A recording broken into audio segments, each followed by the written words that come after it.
So this is the Snowplank Model A on the table under the pretty light here. Just giving you a look to kind of follow up with some specs from the review above.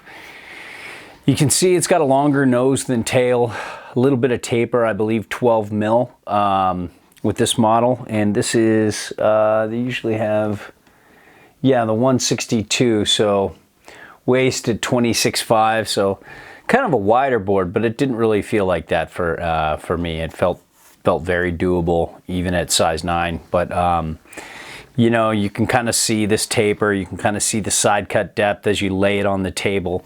Now let's take a look at the camber profile. They call this soft camber, and you can see it's just a few mil of camber, and you can actually feel it on snow. I'd love to see a little more personally, but you know, the camber comes down into a very mellow early rise to kind of help this nose that's, you know, bigger than the tail, but not a super big nose, as you can see here, do a little more than it would if it was just a regular board. So it's, you know, and you'll see as we move forward, but you can see there's, you know, there's a little energy back and forth here. So it's not like completely like a flat to rocker board that doesn't have any spring or return out of the turn or drive.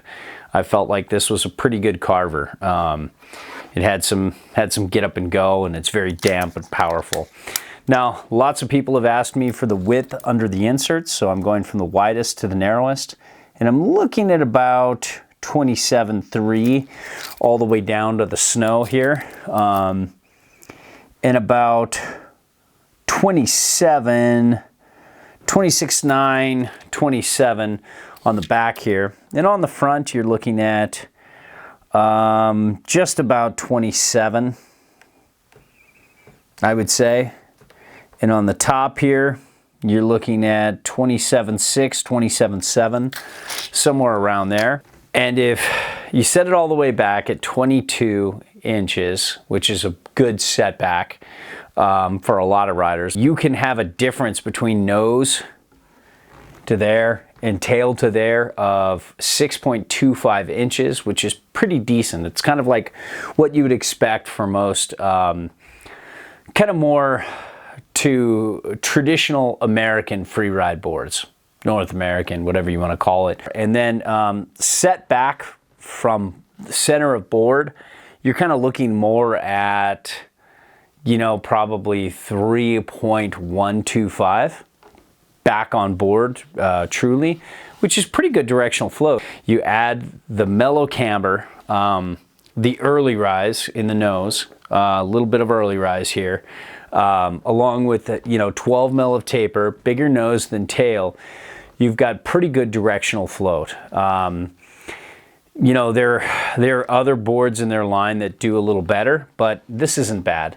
And look at that base, just a nice, really high quality, easy gliding, fast base with only a little bit of die cut in the middle, just to kind of, they know, they're like, we want to give you the, you know, mostly just a nice, continuous, easy gliding base on those deep powder days, or the long flat cat tracks and that kind of stuff. But they want a little logo recognition, so they put it in there. But you know, it's not too much. It's not over the top, and I like that.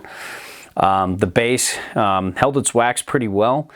We rode in some really hard conditions that, you know, took it off, but it's got a good glide to it, and you know, it's kind of what you would expect at this price point, which, you know, and this is made in the US. You can kind of see the side cut depth on the table here. And we talked about the wood top sheet. This is like a varnished kind of wood. Forgive me if I'm not using the correct terminology, but it's not like a traditional wood top sheet you would see around the industry. This requires maintenance, but if you maintain it, it'll last longer than other boards. If you don't maintain it, it won't last as long. But you have the option to just get a normal top sheet. You know yourself, know who you are, and figure that out. But all in all, it was fun, and they make a nice, damp, fun turning free ride board.